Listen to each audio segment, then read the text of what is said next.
The views expressed on this program are those of the host and guest.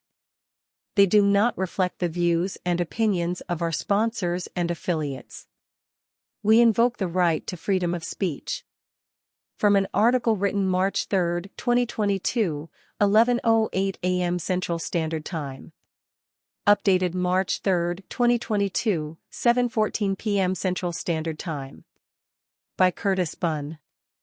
After all the attention the Black Lives Matter-led racial justice movement generated after George Floyd's death in 2020, new data show that the number of Black people killed by police has actually increased over the last 2 years. According to data collected by The Washington Post, police shot and killed at least 1,055 people nationwide last year, the most since the newspaper began tracking fatal shootings by officers in 2015. That is more than the 1,021 shootings in 2020 and the 999 in 2019.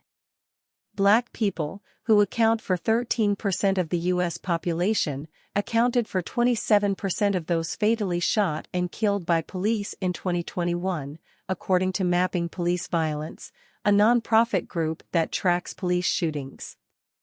That means Black people are twice as likely as white people to be shot and killed by police officers. The killing of Black America. Enjoy the Big A Talk Show. The murdering of Black America. Now, I mean, right away, when you hear this title, you think I'm going in on police and how just recently with the Tyre Nichols, right? We had these reports, right?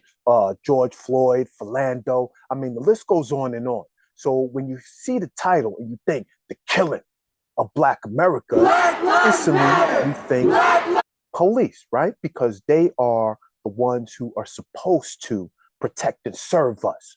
But the truth of the matter is the murdering, excuse me, because my emotions is getting all into this, so I'm going to pull back and I'm going to take my time delivering this message to you.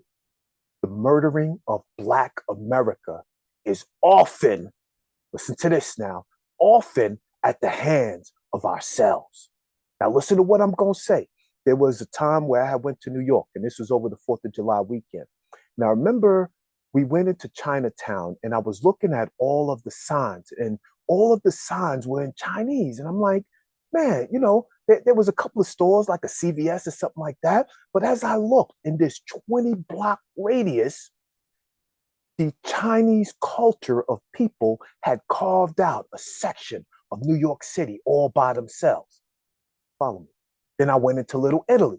And I'm looking at the restaurants and I'm seeing all the names in Italian. I'm like, you know what? If I wasn't Italian, I wouldn't know what the name of this place is. Because in New York, the Italians had carved out a little section of New York for themselves. Then I went to another section where it was quote unquote called Jewtown, right? And then we went to Brighton Beach and that was termed as Little Russia, right? And I'm looking at all the signs and I'm thinking to myself, you know what? Where is Blacktown? Where is the place where I go, where I'm seeing signs and the store owners look like me and the places of business and all these things are designed just for me, like Blacktown, right? Oh yeah, there was Blacktown, but it was the projects, Red Hook projects, Gowanus projects, right? Out there, the Coney Island projects. So there wasn't a place in this whole big city that we have carved out that you do, that once you entered it, it was Blacktown, much like Chinatown. And then it got me thinking, we as a race of people have not fought the fight. We haven't learned how to do good business with each other. Instead, we prey on each other. I call it the massa house mentality, right? Where we can't appreciate each other enough, where we haven't done good business with each other enough. So instead of joining and feeling safety amongst ourselves, I walk outside and I stand a larger chance in a minority neighborhood of being killed by the hands of another Black man. But there are other factors that contribute to the killing of Black America. Take a look at this. So let me do a quick screen share here for y'all. Now, according to the Center for Disease Control, right? And for black men ages 16 to 44 in the United States, right? Homicides were one of the top leading causes of death, right? Then there's accidents, right? They call it accidents, but here's one that in our community we may not talk about as much as we need to, and that is suicide. Or we coming out and committing suicide? Is it turned to suicide? Why is suicide and the discussion of suicide not prevalent in the Black community? Another one is heart disease. We have so much stress. Let me tell y'all, I'm an older Black man. I walk out the house, not only am I worried about dealing with police, not only am I worried about dealing with racial people, not only am I worried about maintaining a job and keeping food and stuff on the plate for my family, I'm also worried about going into my community where I should be safe and worried about being killed or robbed by another Black man. I mean, the stress of life on the Black heart is such that heart disease, not only heart disease, but the food we eat, the high blood pressure, the diabetes, all these things, the smoking, all these things are contributing to our physical health. Heart disease, they talk about hypertension. You know what hypertension is? Y'all want to know what hypertension is? Hypertension is that hold in where we want to just explode from all the pressure. It's like a pipe that's building pressure and eventually it's going to bust. That hypertension you feeling is you not outletting. Not only are you not outletting, but you have so much physical stress from your diet that's going on in your body that all the salts and the sugars is building up and they're not effectively being released, right? And then lastly, there's cancer. Cancer and cancer is a major killer of the Black communities. So I want to remind us that as we're going through the day and we're thinking about the killing of Black America, the killing of Black America isn't just due to the hands of the police, right? A lot of the killing, man. I read this one article and I was so depressed. There was these young African American males and they were beating this young 14-year-old girl, robbing her sneakers, beating her. And I think what made me more depressed is as I was looking at the article and they took a picture, there was a whole bunch of adults standing around with their cell phones talking about World Star. I mean, if we don't do enough within our own communities, let me tell y'all this. I know you all heard it. The brother, he put the article out there, it was on TikTok, Instagram, all these social media platforms where he talked about sundown towns, right? Follow me. These are communities, white communities that if you Black and the sun goes down, well, you better get out, right? But we talk about this democratic America. So America knows that these towns exist. They know that the sheriff, right? The people who are supposed to protect and serve are also part of these sundown towns. Why aren't they sending 50 Black FBI agents and telling them, no, you'll stay there overnight and I dare somebody to put their hands on you? All right. But what if there was a white downtown where there was a town in America? Well, if you was white and the sun went down, you better get your ass up out of here because this is a white downtown. Do you think that town would exist without law enforcement, without FBI, CIA, your grandmother walking up in there talking about how could this be? But we let it exist, right? Now I want to talk about our Black communities. If I, as a Black man, was to go into a minority majority community, that's where I should feel the safest.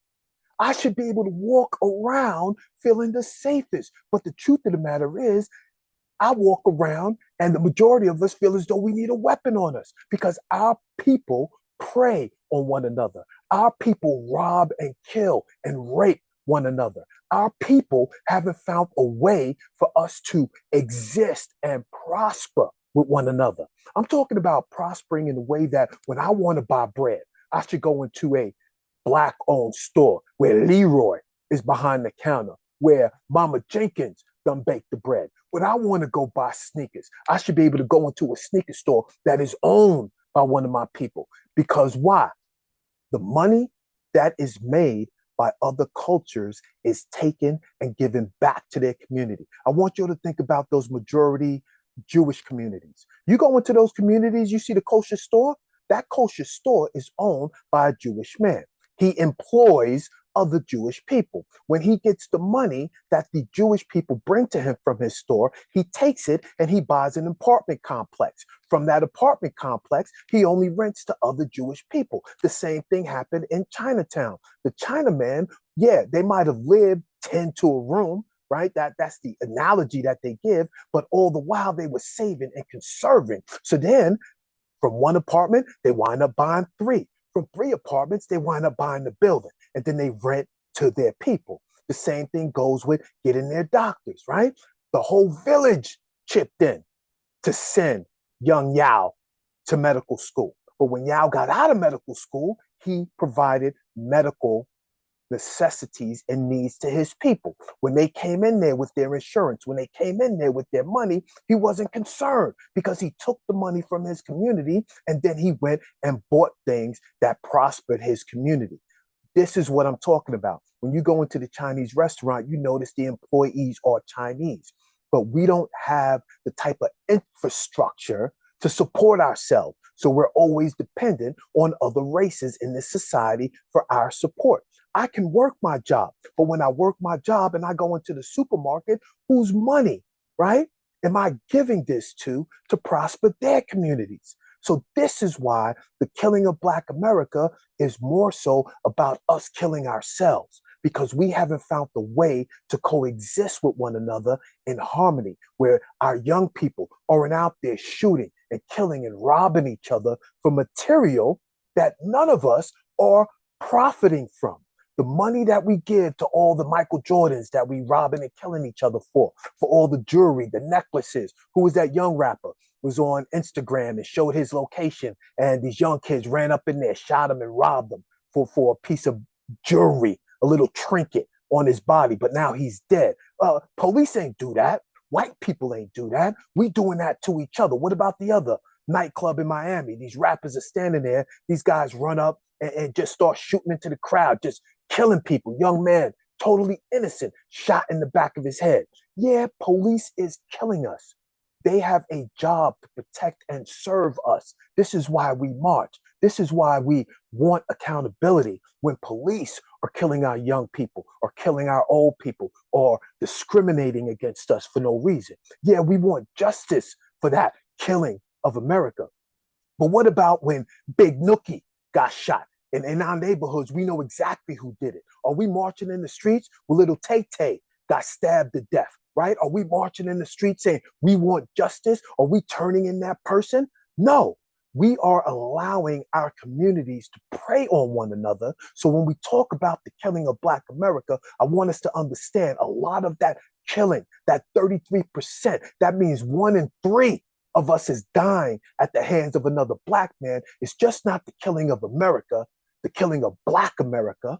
It's the killing of ourselves. We have to do a better job of learning how to protect ourselves. We have to do a better job of uplifting our communities by supporting our businesses, by removing the dependency. We need to get together and say, no, we're putting 5 of our kids through medical school because 5 doctors are going to come back in our communities, and we're not going to be worried about oh Lord, I got a whole episode on the healthcare system and how they treat Black people. But we won't need to worry about that when we got our own peoples maintaining and looking out for the welfare of our health.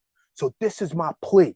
The killing of Black America, this is my plea, is that we learn that we have our own communities to build. We have our own people to protect. We have our own people to stop killing. The killing of Black America. The Big A Talk Show.